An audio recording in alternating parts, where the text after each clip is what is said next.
The moment I saw the certified letter from the Willow Creek Homeowners Association tucked in my mailbox, I knew my peaceful life on the outskirts of Boulder, Colorado, was about to get complicated.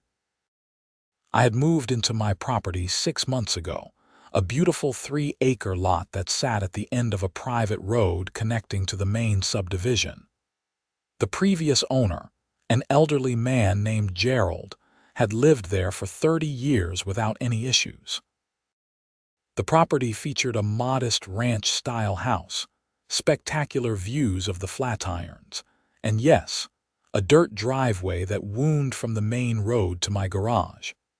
That dirt driveway was about to become the center of my universe. My name is Ethan Morrison, and I am a software engineer who works remotely.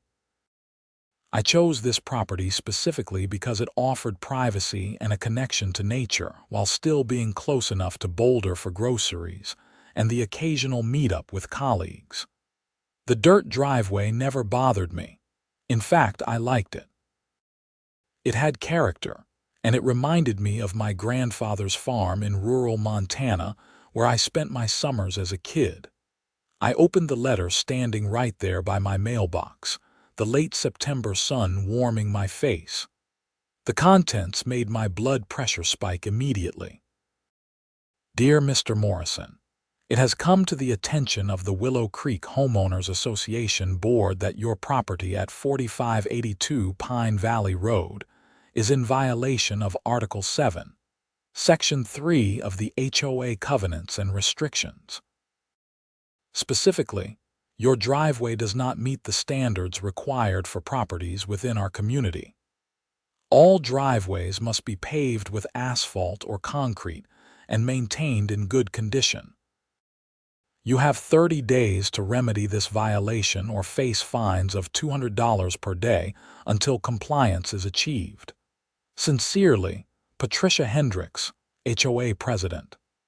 I read it 3 times, each time feeling more confused and angry. When I purchased the property, my real estate attorney had reviewed all the documents. The HOA dues were minimal, only $200 per year, because the association basically just maintained the main entrance sign and organized an annual community garage sale. There had been no mention of mandatory paved driveways. I walked back to my house, letter clutched in my hand, and immediately dug out my closing documents. I spent the next 2 hours reading through every page of the HOA covenants and restrictions. Sure enough, buried in Article 7, Section 3, there was language about driveways. But here was the interesting part. It said driveways should be paved, not must be paved. That single word made a world of difference legally. Moreover, my property had existed with a dirt driveway since before the HOA was even established in 1995. The development had grown around a handful of older properties, mine being one of them. Under Colorado law, I was pretty sure I had a grandfathered right to maintain my property as it had existed before the HOA was formed. The next morning, I called the number listed on the letter. A woman answered on the 3rd ring. Willow Creek HOA, this is Patricia speaking. Her voice was exactly what I expected, sharp, clipped, and radiating an air of self-importance. Hi, Patricia. This is Ethan Morrison. I received a letter yesterday about my driveway. Oh yes, Mr. Morrison. I trust you will be getting that taken care of promptly. We have standards in this community. I took a deep breath, reminding myself to stay calm. I have reviewed my HOA documents and I believe there may be a misunderstanding. The covenant says driveways should be paved, not that they must be. Additionally, my property predates the HOA by several decades. There was a pause, and when Patricia spoke again, her voice had taken on an icy quality. Mr. Morrison, I have been the president of this HOA for 12 years. I know our covenants inside and out. The board has determined that your driveway is an eyesore and brings down property values. An eyesore? You cannot even see my driveway from any other property. I am at the end of a private road. That private road happens to cross HOA common property, she countered. And several residents have complained. What residents? Who can even see my driveway?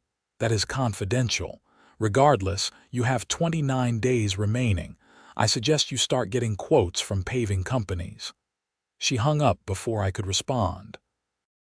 I sat there staring at my phone, anger bubbling in my chest. This was absurd. I decided my next call would be to a lawyer.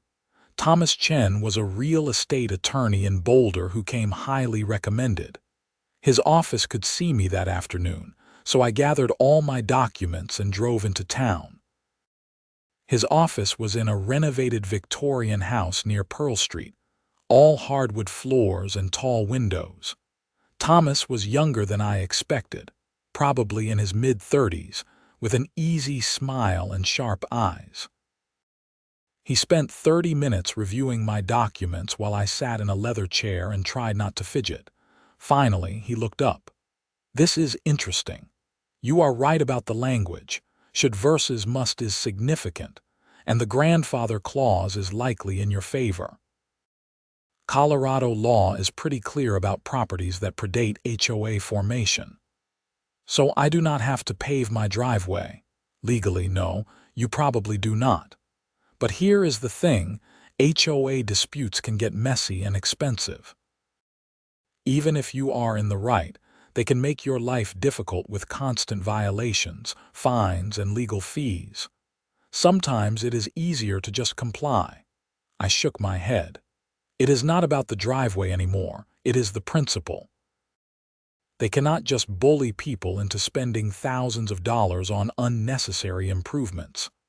Thomas leaned back in his chair. "I understand. If you want to fight this, I can send them a letter explaining your legal position. That might be enough to make them back off." "Do it," I said. The letter went out the next day. I thought that would be the end of it. I was wrong. A week later, I came home from a grocery run to find a bright orange violation notice stapled to my front door. This one cited me for excessive weeds in my front yard. I looked at my yard, which was primarily natural Colorado grasses and wildflowers. I had deliberately left it that way to support local pollinators, and because I thought it looked beautiful. The next day, another notice appeared, this time for a non-approved mailbox color. My mailbox was black. It had been black when I moved in.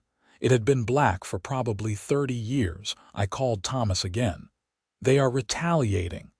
"Absolutely they are," he agreed. "Document everything. Take photos with timestamps, save all the notices. This actually helps your case if it escalates." If it escalates. What does that even mean? It means if they try to file a lien on your property or take you to court. But honestly, most HOAs back down when they realize someone is serious about fighting back. They do not want the legal expenses either. But Patricia Hendricks was not most HOAs. Over the next 2 weeks, I received 8 more violation notices. My house number was supposedly the wrong size.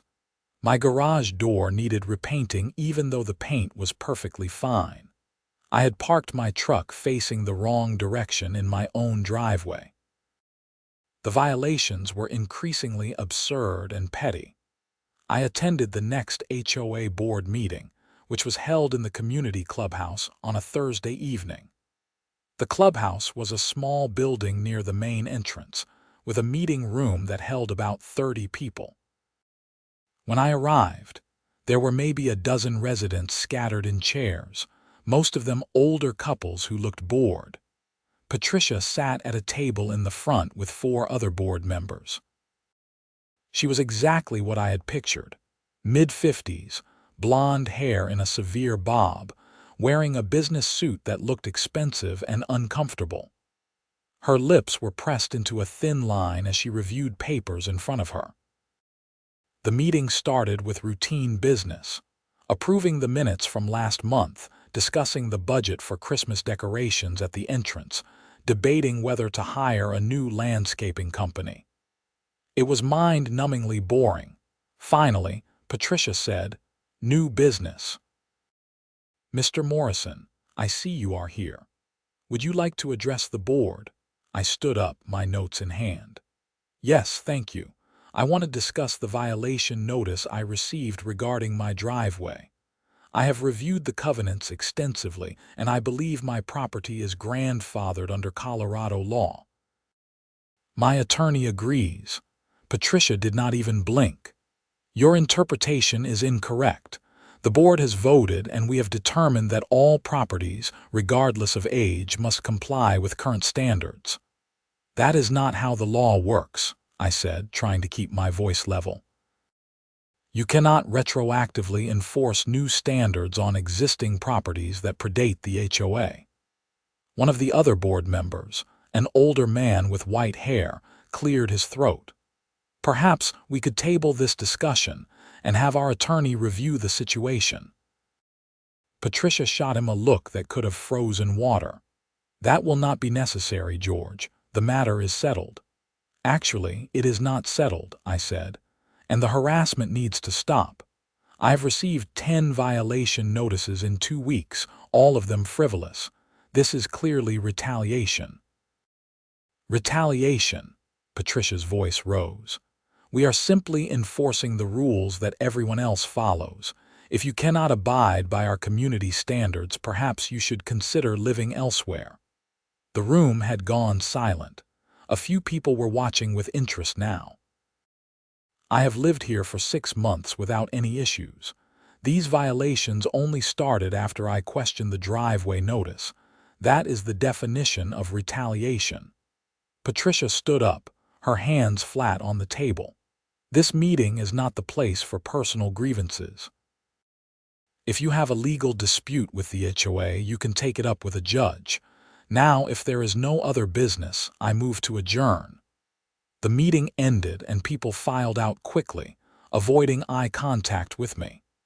As I gathered my things, the white-haired board member George approached me. "I am sorry about that," he said quietly.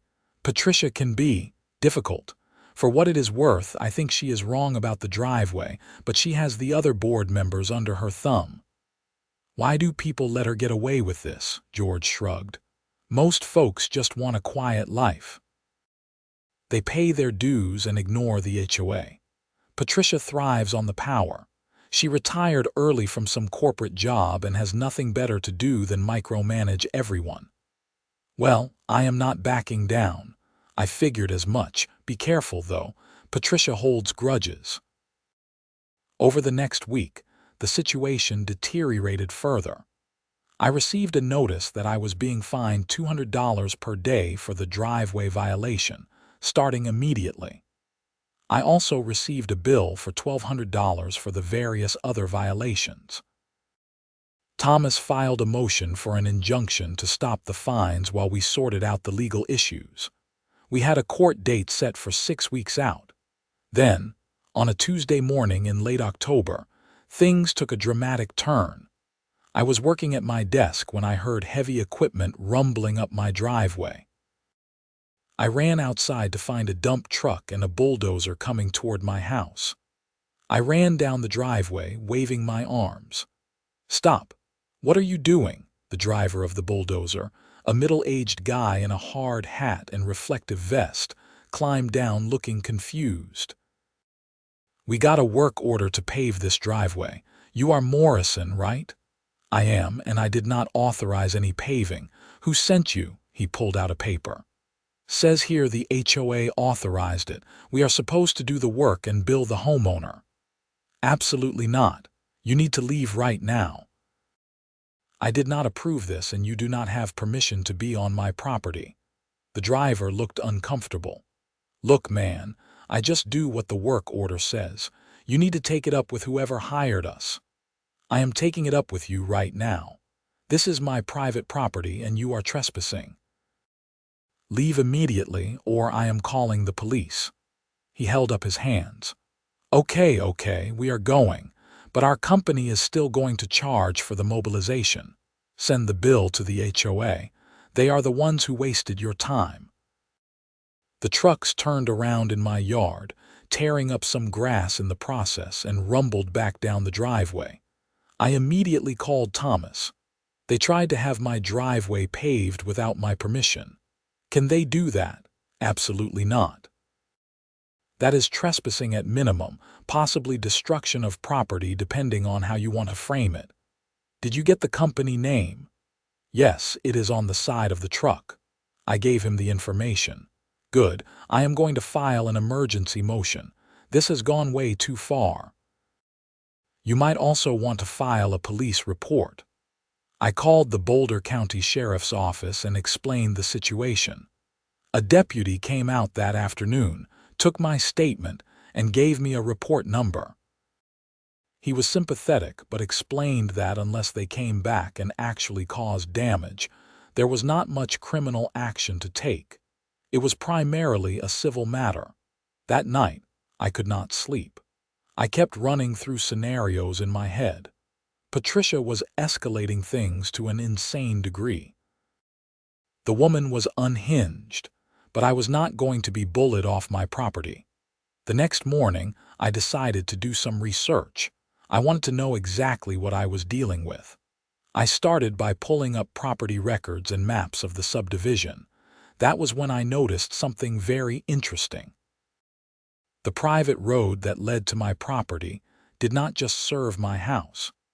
It also provided access to a small cluster of 4 homes that had been built in the late 1990s, right at the edge of the subdivision.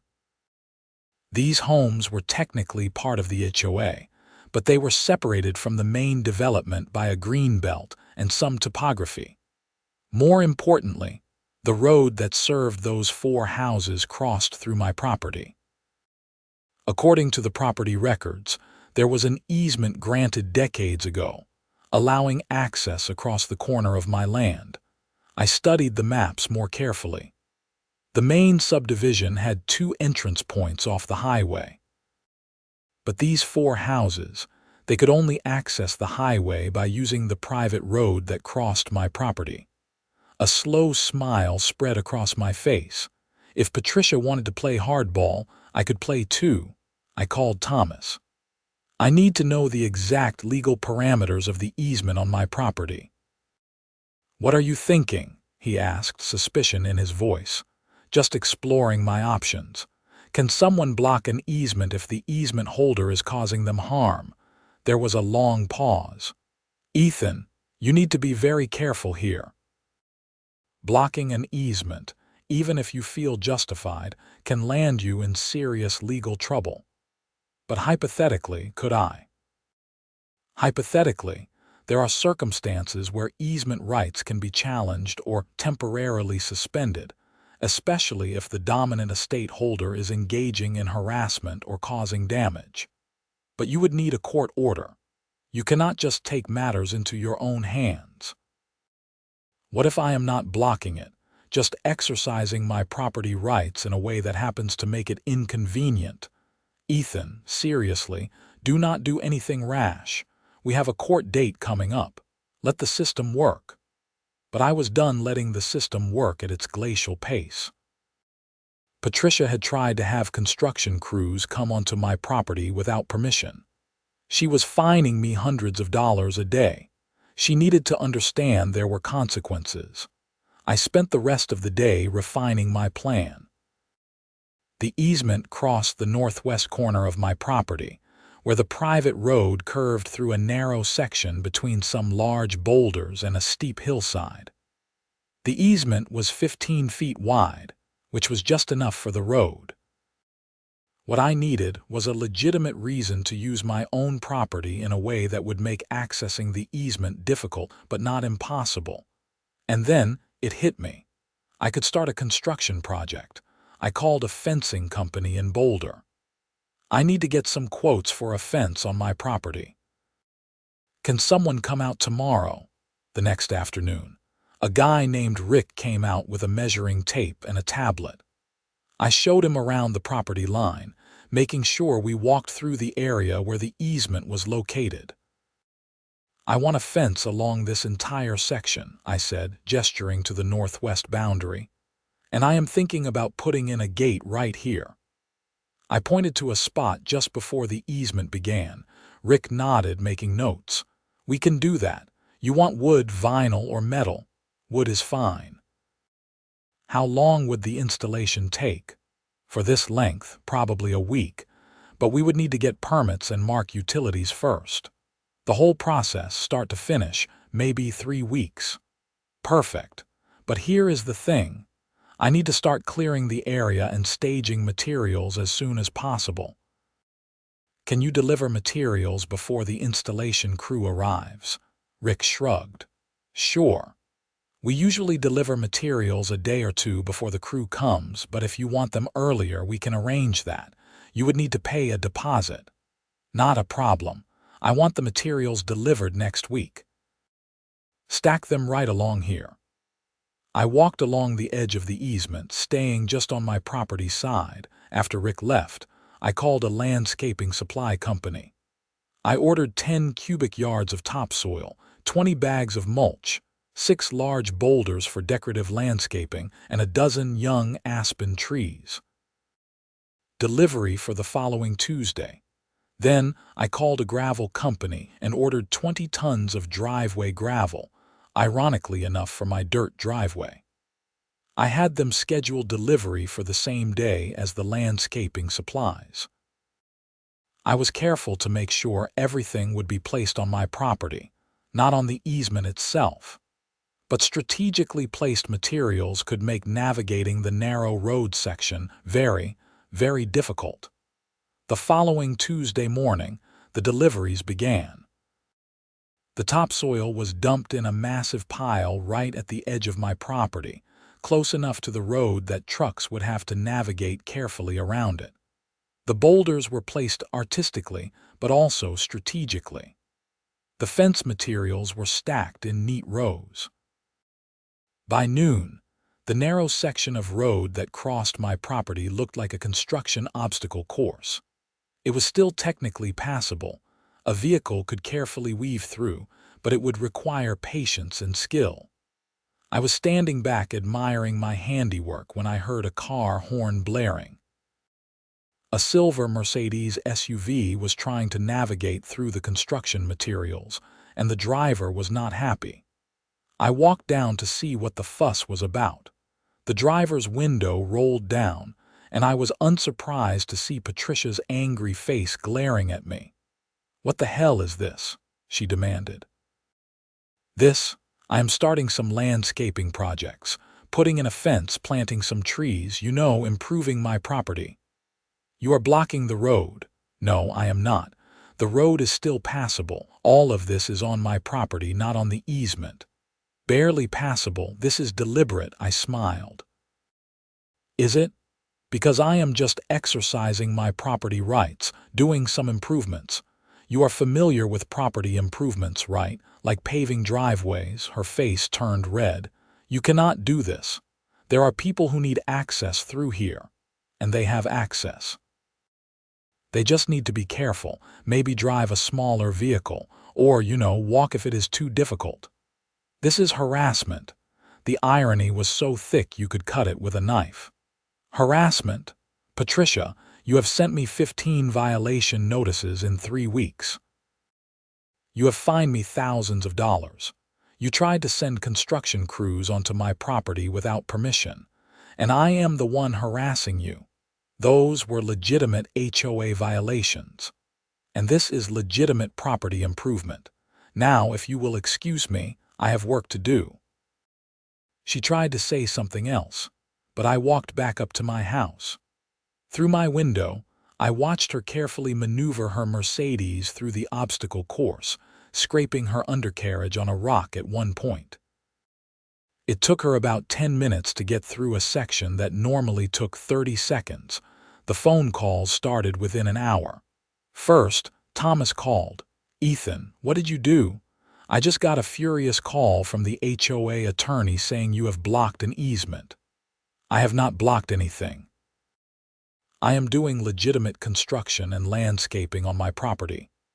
Ethan, come on, we both know what you are doing. Do we? Because from where I am standing, I am just improving my property. Everything is on my side of the easement boundary. I measured carefully. Thomas sighed. They are going to file for an emergency injunction. Let them. I am not breaking any laws.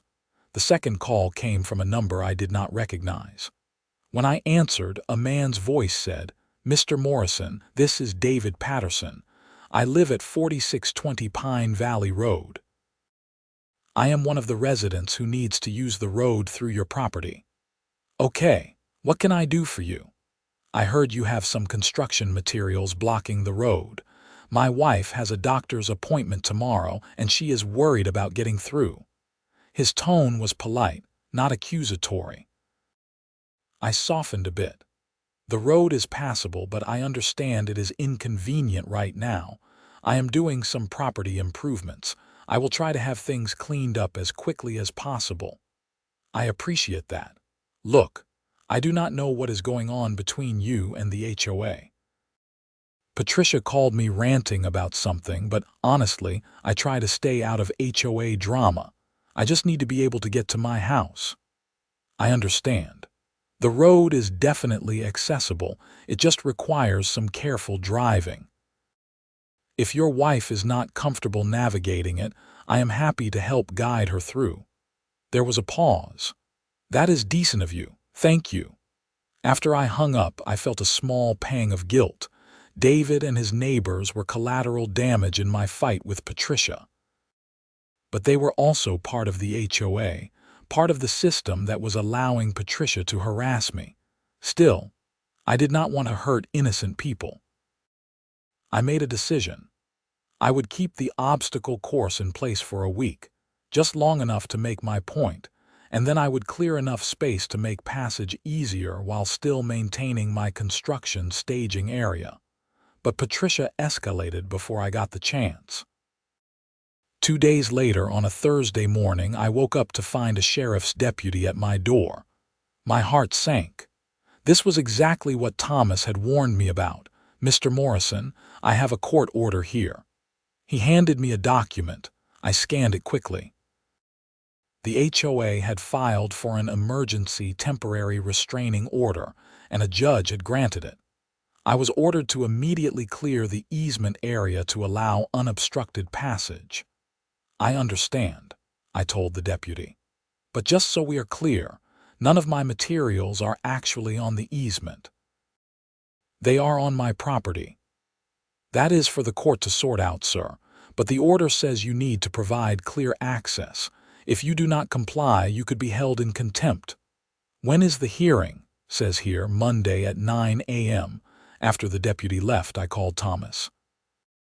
He had already heard about the TRO. "You need to move the materials," he said flatly. "I know. But I want it on record that I was complying with all property laws and that the HOA is trying to restrict my rights to use my own land. We will make that argument in court. But right now, you need to move the stuff. Contempt charges are no joke." I spent the rest of the day rearranging my construction materials, moving them further from the easement. It was back-breaking work, and I had to rent a small excavator to move the boulders and topsoil pile. By evening, the road was clear. But I was not done. Not by a long shot. Over the weekend, I prepared for Monday's hearing. I gathered all my documentation. The property records showing the dirt driveway existed before the HOA was formed. The HOA covenants with the should language about paving. Photos of every ridiculous violation notice Patricia had sent me. The police report from when the paving company showed up uninvited, and a detailed timeline of events showing the escalating harassment. I also did more research into Patricia herself. It turned out she had a history. I found old community forum posts where other residents complained about her heavy-handed tactics. One family had been fined into selling their home and moving away after a dispute over a backyard shed. Another resident had been cited dozens of times for having the wrong shade of paint on their shutters. Patricia Hendricks was not just a difficult HOA president. She was a tyrant with a track record of abuse. Monday morning, I met Thomas at the Boulder County Courthouse. It was a modern building downtown, all glass and steel. We went through security and found the right courtroom on the third floor. Patricia was already there with the HOA attorney, a sharp-looking woman in her 40s named Jennifer Walters. They were conferring in hushed tones at their table. The hearing was in front of Judge Raymond Cooper, a stern-looking man in his 60s. Court started promptly at 9. Jennifer Walters presented the HOA's case first. She painted me as a difficult homeowner who was deliberately obstructing a legal easement in retaliation for legitimate HOA violations. Your Honor, Mr. Morrison has strategically placed construction materials in a manner clearly designed to make access nearly impossible for 4 families who depend on this easement. While he claims this is innocent property improvement, the timing and placement make his true intentions obvious. This is harassment and obstruction. Judge Cooper looked at me over his reading glasses. Mr. Morrison, how do you respond? Thomas stood. Your Honor, my client has every right to improve his property. All materials were placed on his land, not on the easement itself. If the materials made passage inconvenient, that was incidental, not intentional. Moreover, this entire situation must be viewed in context. The HOA, specifically HOA President Patricia Hendricks, has been engaged in a systematic campaign of harassment against Mr. Morrison for months. We have documented evidence of retaliatory violations, improper fines, and even an attempted unauthorized construction on his property. Those are separate issues, Jennifer interjected. We are here about the easement obstruction. They are not separate issues, Thomas countered. They go directly to motive and conduct. Mr. Morrison has been pushed to defend his property rights by an HOA that has overstepped its authority repeatedly. Judge Cooper held up a hand.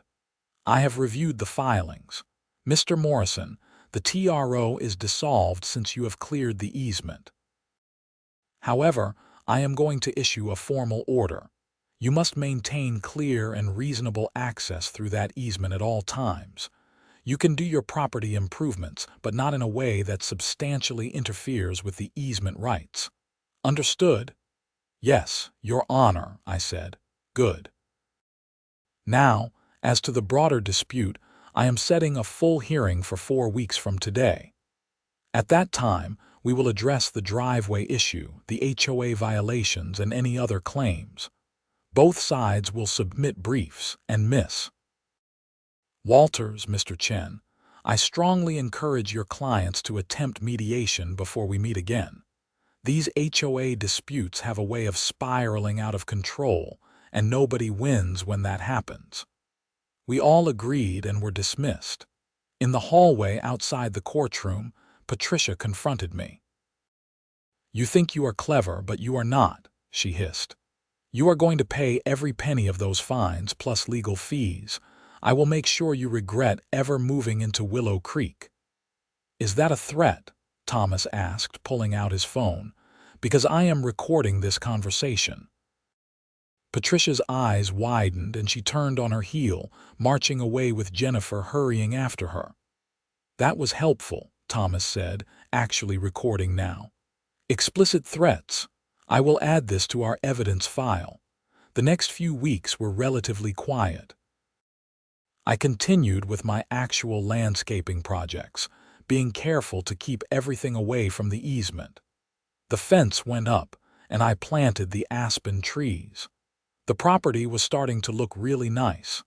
I also started talking to other residents in the subdivision.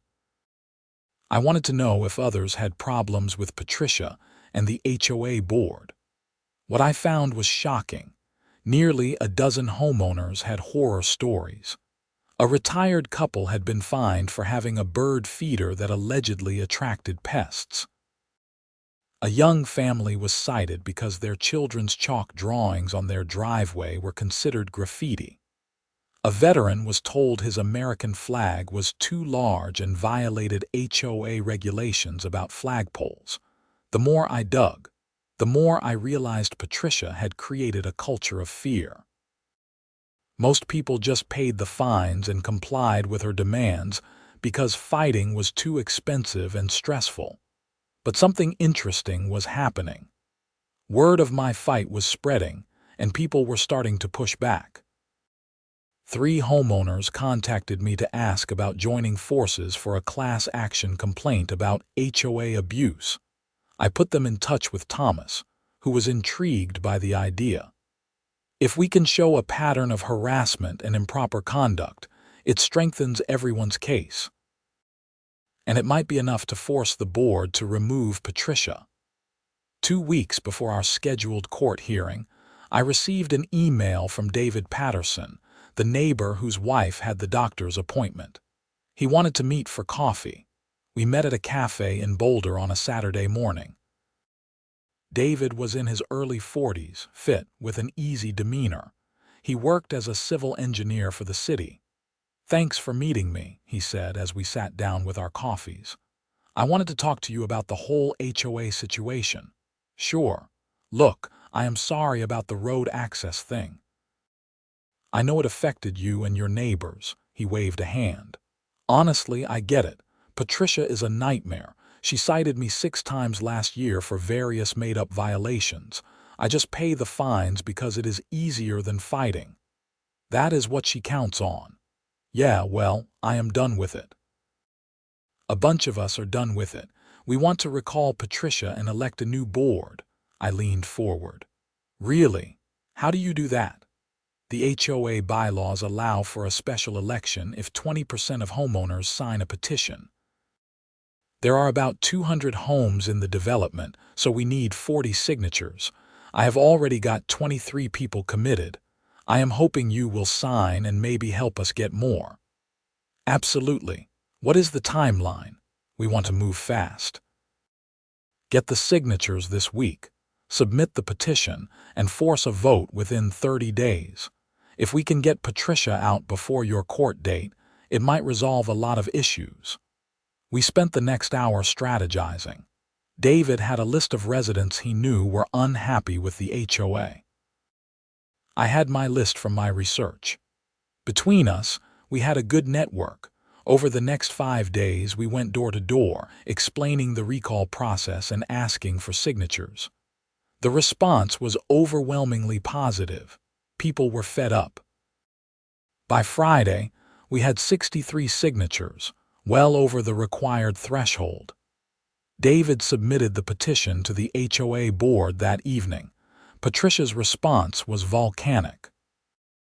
She sent an email blast to all homeowners claiming the recall was illegal, that the signatures were forged, and that anyone participating in the recall would be subject to HOA sanctions. This was a mistake. Her threats only energized people more. Thomas sent her a cease and desist letter on behalf of multiple homeowners, pointing out that her threats were likely actionable under Colorado law. The special election was scheduled for 3 weeks out, just a few days after my court hearing. The timing was tight, but it gave me hope. Then, 1 week before the court hearing, something happened that changed everything. I was working in my home office when I heard a crash outside. I ran to the window and saw a pickup truck had driven off the easement road and crashed into one of my decorative boulders. The driver's side door opened and a man stumbled out, clearly injured. I ran outside. It was one of the residents from the 4 houses, a man I had seen around but never spoken to. He was holding his arm and bleeding from a cut on his forehead. "Are you okay? What happened?" "The road," he gasped. "Someone dug a trench across it. I did not see it in time." I looked past him and saw what he meant. About 100 feet down the easement road, there was a trench dug straight across, maybe 3 feet wide and 2 feet deep. It would have been nearly impossible to see until you were right on top of it. I called 911, and an ambulance arrived within 15 minutes. The paramedics treated the man, whose name was Richard, and determined he needed to go to the hospital for stitches and X-rays. After they left, I walked down to examine the trench. It was clearly deliberate, dug with a shovel or small excavator. But who would do this? The answer came the next morning. Richard's wife, Susan, called me. "I wanted to thank you for helping Richard yesterday. He is going to be okay, just some stitches and a sprained wrist."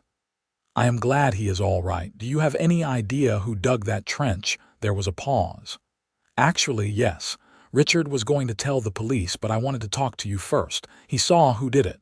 "Who?" "Patricia Hendricks. He was coming home from work around 6 p.m. when he saw her and some man with a small excavator. They were right at the end of your property, near where the easement meets the road. Richard did not think much of it at the time. He figured it was HOA work. But then the next morning he left for work early and hit the trench. My mind was racing. Patricia dug a trench on my property? Well, technically on the easement, I think. But yes, and Richard thinks she did it deliberately to make it look like you did it, to sabotage your court case. Will Richard tell this to the police? He already did. They came to the hospital last night and took his statement. This was huge. If Patricia had deliberately created a dangerous condition on the easement and tried to frame me, that was potentially criminal. I called Thomas immediately. He was practically giddy with excitement. "This is perfect." "Well, not perfect, that poor guy got hurt, but for your case, this is incredible. Patricia has committed multiple crimes, criminal mischief, reckless endangerment, possibly even attempted fraud if she tried to frame you. What do we do?"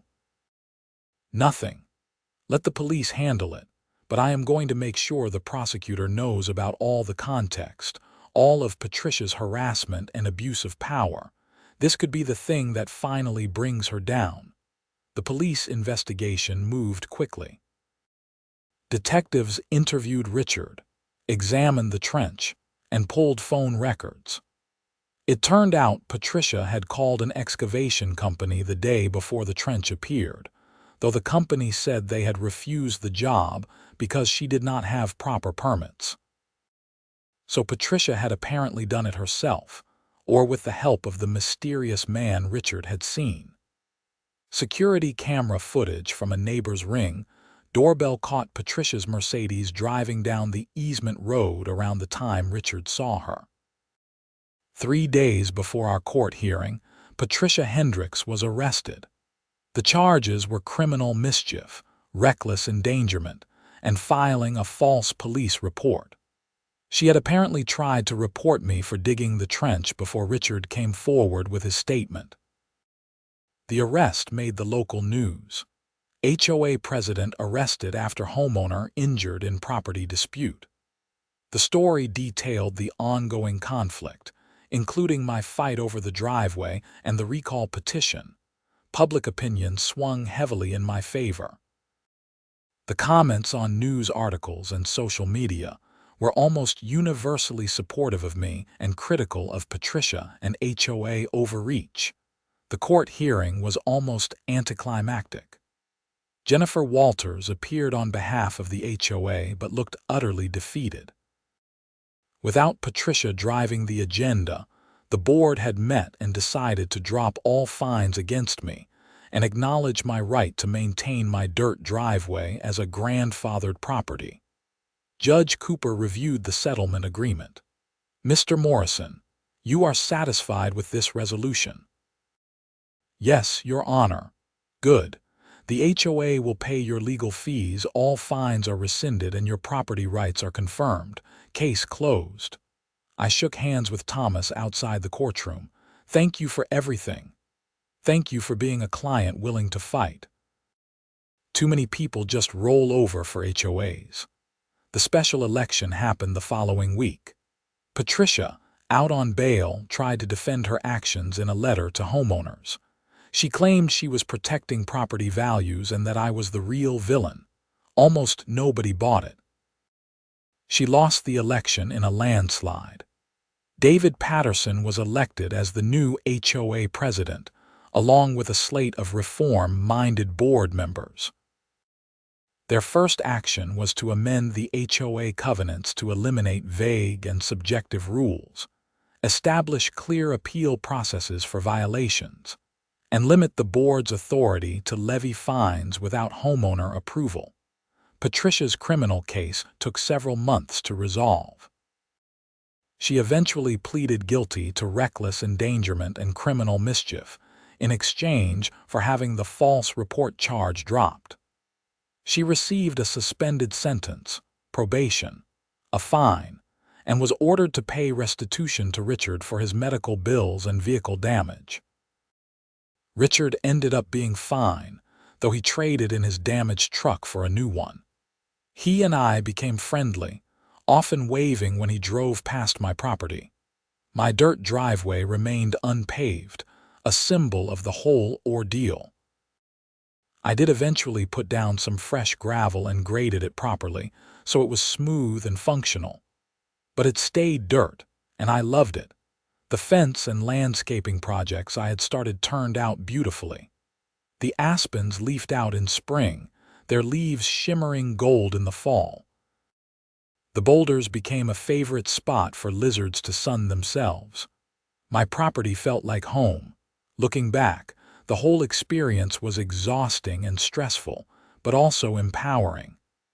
I learned that standing up to bullies, even institutional ones like an HOA, was possible. It required patience, documentation, legal help, and sometimes a little creative property use. The Willow Creek HOA became a model for reform. David and the new board established quarterly town halls where homeowners could voice concerns. They created a website with transparent financial records and meeting minutes. They even started a community garden and organized volunteer events that actually brought people together, rather than dividing them with petty rules. As for Patricia, I heard through the grapevine that she and her husband moved out of the neighborhood about a year after the criminal case concluded. I cannot say I was sorry to see her go. Some people thrive on conflict and control, and Patricia was definitely one of them. Removing her from a position of power was the best thing that could have happened to the community. I still live in my house at the end of Pine Valley Road. I work from home, enjoy the mountain views, and maintain my dirt driveway with pride.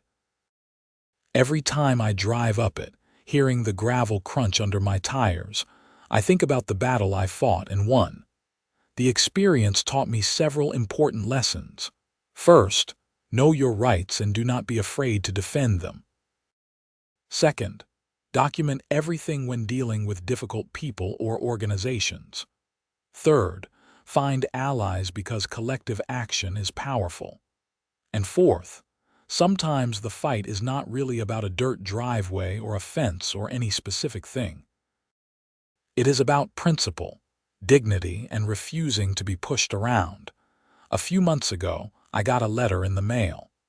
It was from the new HOA board, thanking me for my role in reforming the association. They included a vote from the board officially recognizing my property's grandfathered status and apologizing for the harassment I had endured. I framed that letter and hung it in my office, right next to a photo of my beautiful, unpaved dirt driveway. Life in Willow Creek is peaceful now. The HOA serves its intended purpose, maintaining common areas, organizing community events, and dealing with actual problems when they arise.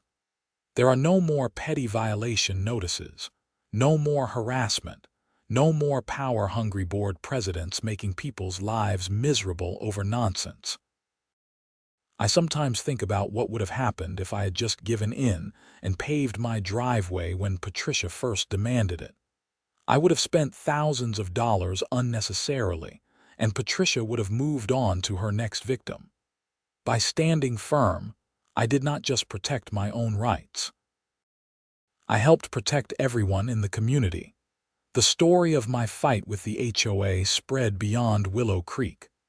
I was contacted by journalists, bloggers, and even a podcaster who wanted to tell the story. I did a few interviews, hoping that sharing my experience might help others who were dealing with similar situations. The response was overwhelming. I received dozens of emails from people across the country who were fighting their own HOA battles. Some wanted advice, some just wanted to share their stories, and some wanted to say thank you for showing that it was possible to win against an entrenched HOA board. I tried to help where I could, offering encouragement and connecting people with resources.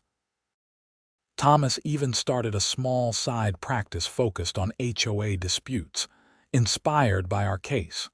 One email that particularly stuck with me came from a woman in Florida.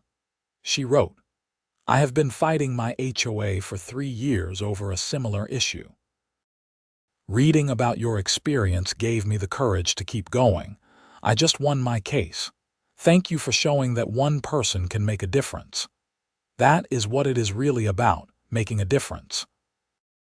Standing up not just for yourself, but for the principle that homeowners have rights, that associations are supposed to serve the community, not rule it with an iron fist." As I write this, sitting at my desk overlooking my property, I can see the dirt driveway winding down from my house. It is just a driveway, a strip of packed earth and gravel, but it represents so much more: freedom, principle, and the idea that home truly is your castle. The easement road still crosses my property, and David and the other residents still use it daily. We have a good relationship now. I make sure the road is well maintained, and they respect my property. It is how neighbors should treat each other.